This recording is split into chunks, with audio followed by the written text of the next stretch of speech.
Hello, Erin Johnson here with Outstanding Ohio and bringing you a special guest for this week's Tool Time Tuesday. I have with me Lisa Crilly Malice, who is a productivity coach with Impactive Strategies. And I met her, gosh, was it a year or two ago now at a chamber event, sat next to her, and she introduced herself as a productivity coach. And I was right away intrigued because I'm all about being efficient and doing things most productive. And this is what I love about networking because I'm like, I didn't know that was a thing. Like, tell me more. What is a productivity coach? So, can you share with us a little bit, Lisa, about what a productivity coach does and what you do?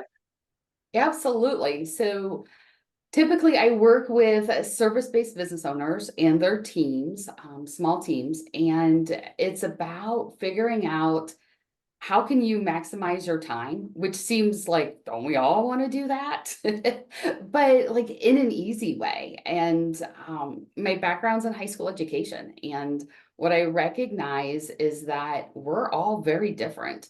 And what works for me doesn't necessarily work for you and doesn't work for everyone. And yet, we spend so much time reading the latest time management book or getting the latest app or getting the latest calendar, thinking that that's going to fix all our problems, when in reality, we're all different. And so my goal is to be able to work with a business owner and their team and figure out, okay, what are the right things that you should be doing to advance your goals? And what's the right way for each person to Hmm. be doing it? So I do a lot of work with delegating, figuring out like, what's your zone of genius? What does that mean? And how do we make sure everyone's working in that as much as possible?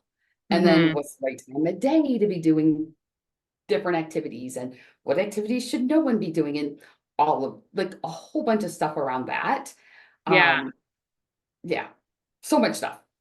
So much stuff. Yeah, I recently listened to a podcast about, I don't know if the book's called Slow Productivity or a new concept, Slow Productivity. And that was interesting too, that I think is a similar thing, like kind of focus on one thing and really just do it good. And it's like slower, but faster because then you get more done than when you're like trying to do all these things and maybe Exactly. things that you're not even that good at or whatever. And yeah.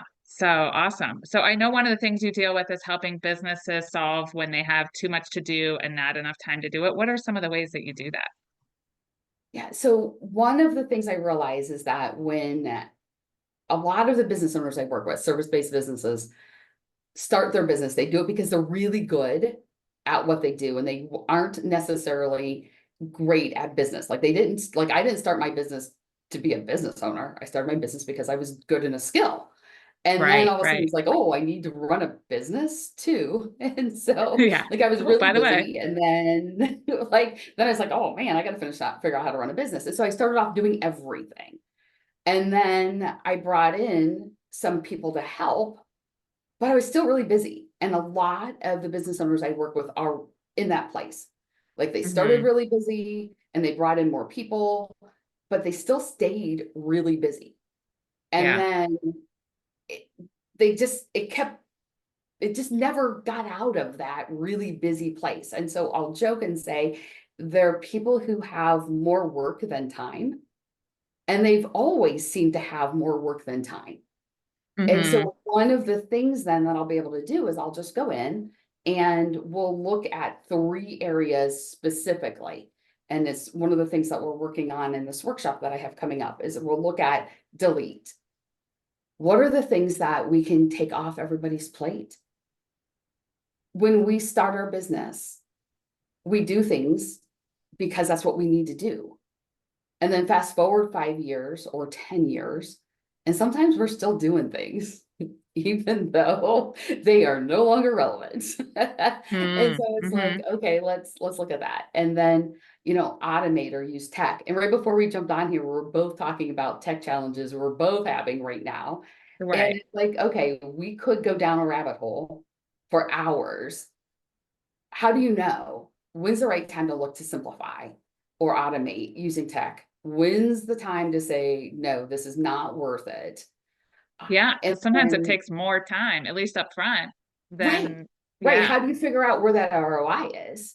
Right. And then, finally, the zone of genius and delegating. How do you figure out, is it my task? Is it someone else's task? You know, sometimes you have all the players in exactly the right position, and then someone leaves, long-term or short-term. And so then you have, you know, 4 people doing the job of 6, and we kind of Mhm. adjust the role. And then now you have people doing things that aren't exactly the right fit, but they're team players and they're doing what they need to do. And then you hire someone else in, but it doesn't necessarily mean the right thing, tasks and activities and projects went back to the right people. Mm, And then how do you figure out what's the right stuff to go back to the right people? Because we're all moving so fast. right. And so then it's figuring out, okay, who should be doing what? How do we delegate and do that easily?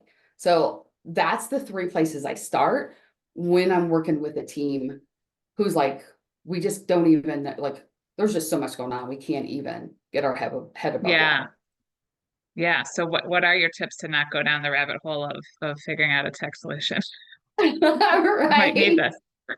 Right. I've been trying to decide this morning. Should I let this email go knowing it's not going to be optimized with the deliverability, or should I spend the time trying to figure out if how to get it set up to deliver higher? But I'm like frustrated. Right. And so like when I look at, you know, like the tech stuff, and so that's part of, you know, what's coming up in the workshop is, all right, in general, when I'm looking at tech, do I have someone on my team that understands at all? Mm, Like right away. So like I know almost immediately I'm not the solution. Like yeah. right away, I can say, I'm out. Unless it is well written, do A, B, and C, and like it clearly labeled, I'm probably out. And so it's like, okay, is there someone here Yeah. who's on my That can happen. team who can help, or is there someone on my resource bench who can help? And so like that's one of the first things that I look at is, okay, who's the right person on this tech thing? But the other thing I'm looking at is it something that happens over and over again?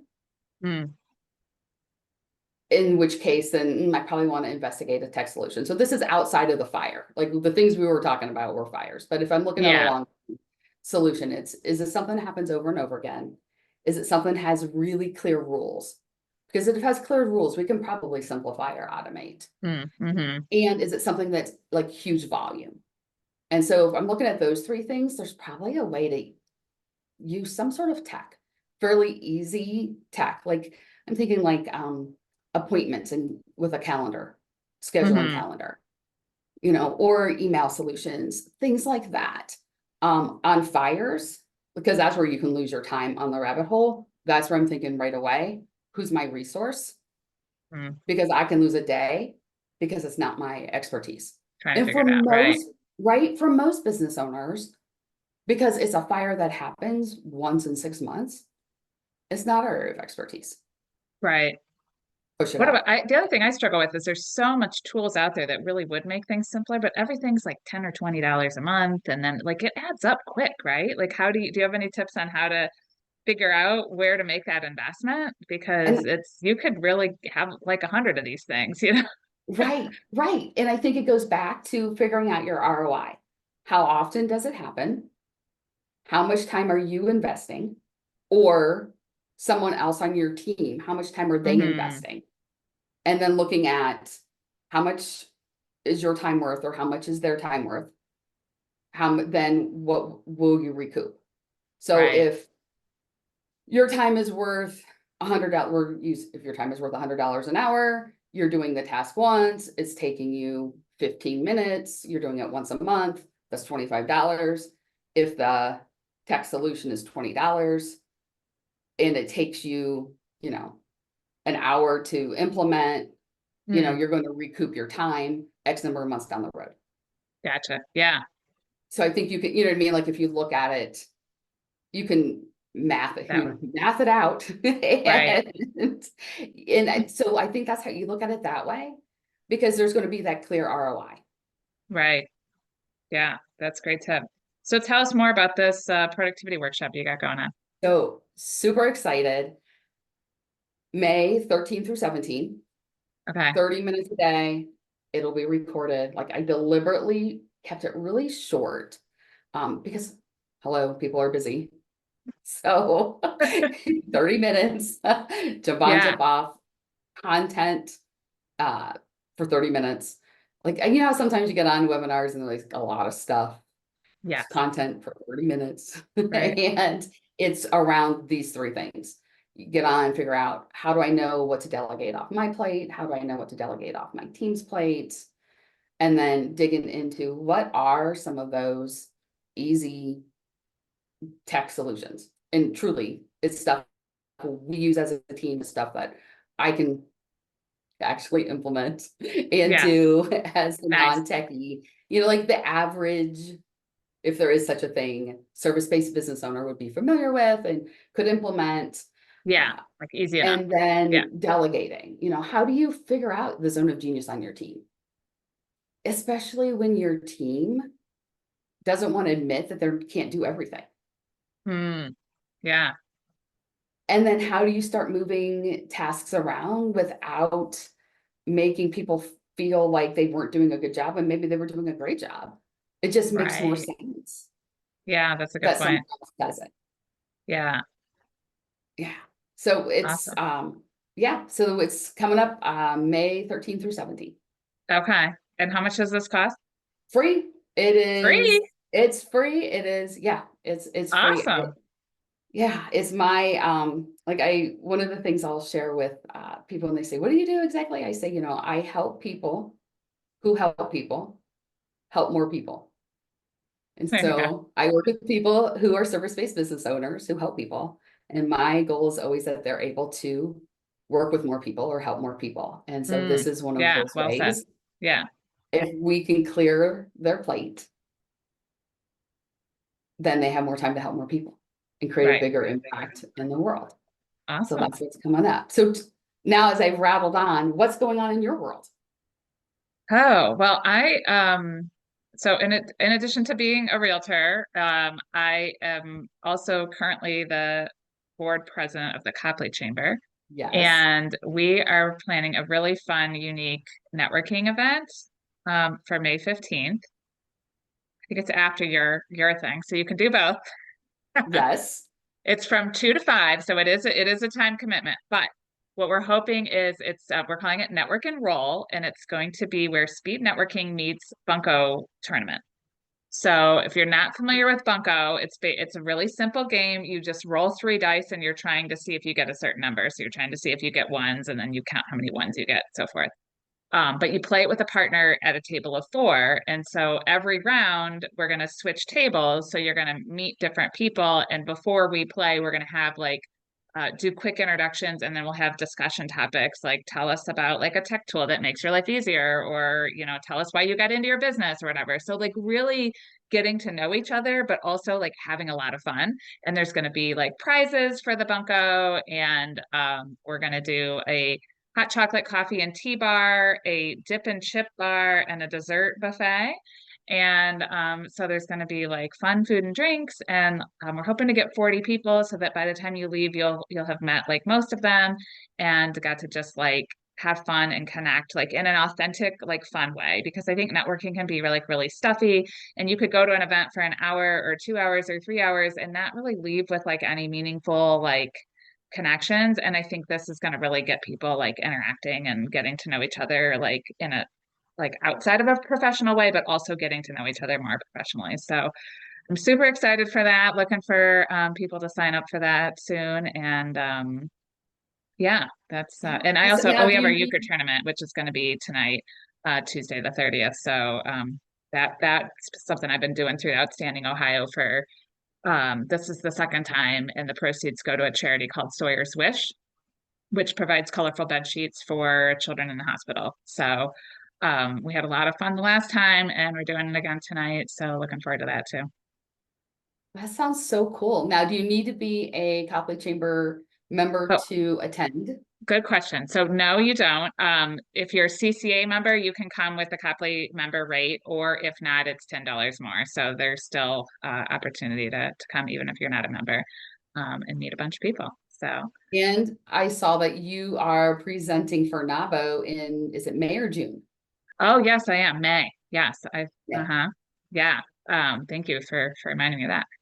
Yeah, I've been doing presentations on building a relationship-based business and how I leverage like cards and gifts and networking to like build those relationships in a more, authentic, connected way. And so I've been now that I have the presentation, I'm trying to give it to, several different groups to just kind of spread the wealth and passion for what I do. So hope to see a bunch of people at that one. I don't remember off the top of my head when it is. May I know it's May and it's at lunch 26th. time, and that's all I can remember because Yeah. I'm registered. Let me see if I can find it really quick. Of course, I probably can't. Let's see. Hang on, maybe I can. Oh, yeah. Oh, is it June? June 18th. Maybe it's June. I feel like I'm speaking in May as well, though. Who am I speaking with in May? Yep, you're June 18th. Yeah. June 18th. Yeah. Yeah. So that should be fun. Looking forward to Yeah, that. I'm excited to see that. Well, All thank you right. for having me on for this Yeah. Tool Time Tuesday. Yeah. Thanks for taking the time. Always love to spread. So Tool Time Tuesday is all about tips and tricks and tools that make your life easier. And that's all about what you're about. So I love it. Appreciate your Fantastic. expertise and hope everybody has a great Tuesday.